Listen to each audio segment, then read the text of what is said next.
Hello మమ్మ.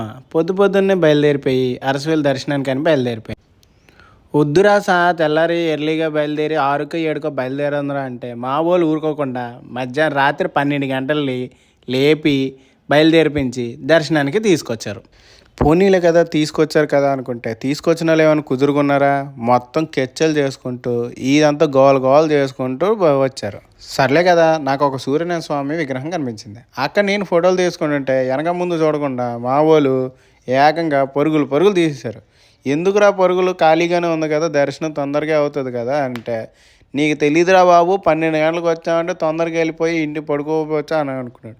కానీ వాళ్ళకి తెలియని విషయం ఏంటంటే గుడి చుట్టూ తిప్పించి చివరికి గుడికి ఎప్పుడో వదులుతారా అని వినలేదు కదా. సరేలే మీ ఎలాగో మీ బాబు ఎలాగోలా మెల్లి నడుస్తూ లైన్ దగ్గరికి వచ్చేసరికి ఇక మొదలైందండి. ఇక్కడ నుండి లైన్ చూసేసరికి తల ప్రాణం తోక్కొచ్చింది. ఈ వాళ్ళకి దర్శనం అయినట్టేరా బాబు, ఇక మన పని అంతేనరా అనుకుంటే మా వాళ్ళు ఏదో రకంగా వెళ్ళిపోదాంరా, ఫ్రీ దాంట్లోనే వెళ్దాంరా అంటే ఎలాగోలాగా లోపలికైతే కదా దర్శనం ఇంకా తొందరగా అయిపోద్ది అనుకునేసరికి ఇక మొదలైందండి. లైన్లో ఉన్న వెయిటింగు మామూలుగా లేదు. ఇవన్నీ దాటుకొని పోనీలే కదా గుడి దగ్గరికి వస్తాం అనుకునేసరికి ఈ లైన్లోనే దెబ్బకి దేవుడు గుర్తొచ్చాడండి. ఇవన్నీ చూసుకొని పోనీలే కదా అని దగ్గరకు వచ్చామనుకుంటే అక్కడికి వచ్చిన తర్వాత 1:30 2 గంటలు పట్టేసింది.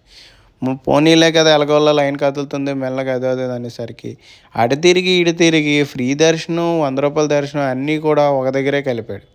ఇవన్నీ కలిపాడు. లోపలికి వెళ్ళాక దర్శనం టైట్ అయిపోద్ది అనుకుంటే అది కొంచెం ఎదురుగా కనిపిస్తుందా, అది డోనర్లుగా వెళ్ళే లైన్.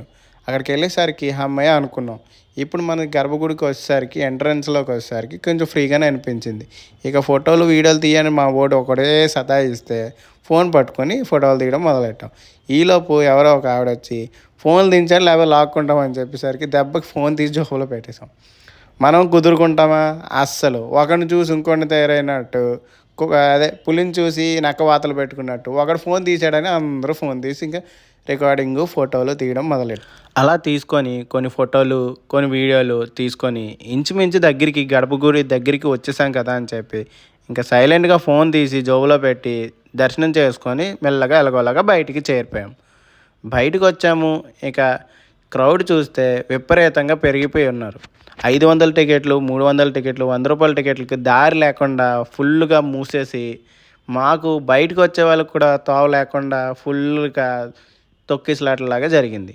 ఇక మా వాళ్ళు వీధులంటే తిరిగి ఎలాగా దర్శనం అయిపోయింది కదా, ఎవడెక్కడ ఏం పంచుతున్నాడా అని ఎందుకురా ఎతుకుతున్నావు అంటే పోయినసారి మాయా రేపు పోయినసారి